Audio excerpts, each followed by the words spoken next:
السلام عليكم ورحمة الله وبركاته أحبتي في الله، متابعين قناة تفسير الأحلام مع رانيا.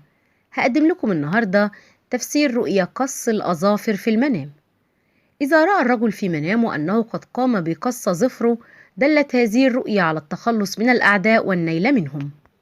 أما إذا رأى الرجل أنه يقوم بقص الأظافر بقوة، دلت هذه الرؤيا على التعب الشديد وعلى عدم القدرة على تحمل المسؤولية. أما إذا رأى أنه يقوم بقص أظافره بأسنانه، دل ذلك على وقوع الرائي في مشكلة ورغبته في المساعدة من قبل المحيطين به. يؤكد ابن سيرين أن قص الأظافر في المنام تدل على انتصار الرائي على كل أعدائه عن قريب.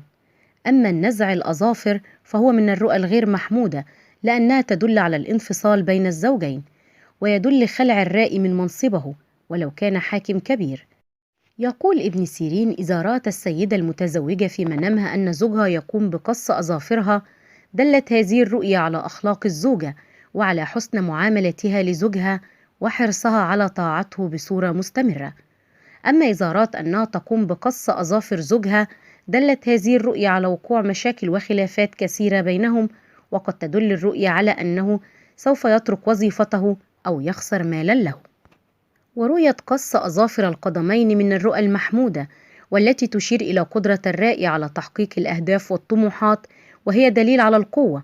لكن إذا شعرت بألم أثناء قص الأظافر، فذلك يعني خيانة أقرب الأصدقاء لك.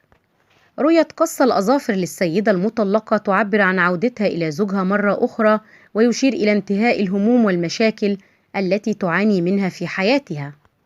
أما إذا رأت الأرملة أنها تقوم بقص أظافرها، دلت هذه الرؤيا على أنها سوف تتزوج مرة أخرى.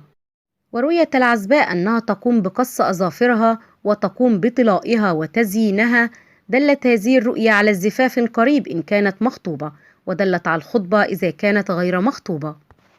ورؤية المرأة الحامل أنها تقوم بقص أظافرها، دل ذلك على الولادة السهلة الميسرة، وتدل على صحتها وصحة جنينها.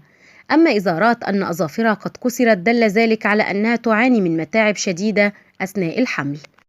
رؤية العزباء أن أحد الأشخاص الذين تعرفهم في الحقيقة يقوم بقص أظافرها في المنام، دل ذلك على أنه شخص أخلاقه سيئة، ولكن الله سينجيها منه دون أن يلحق الأذى بها. رؤية العزباء بأنها تقص أظافرها في المنام حتى جرحت نفسها، تدل على دخولها في شيء جديد، ولكنه سوف يكون غير مناسب لها، ولتكن وظيفة جديدة أو ارتباط بشخص ما. أما المتزوجة لو رأت أنها تقص أظافرها وهي في منزلها، دل على الرزق الوفير الذي سوف تتمتع به في القريب العاجل.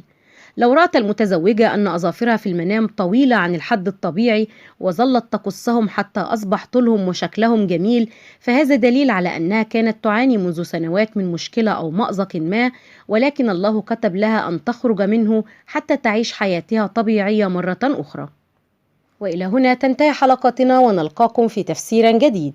فلا تنسوا دعمنا دائما بالإعجاب بالفيديو والاشتراك في القناة وتفعيل الجرس ليصلكم دائما كل ما هو جديد لنا.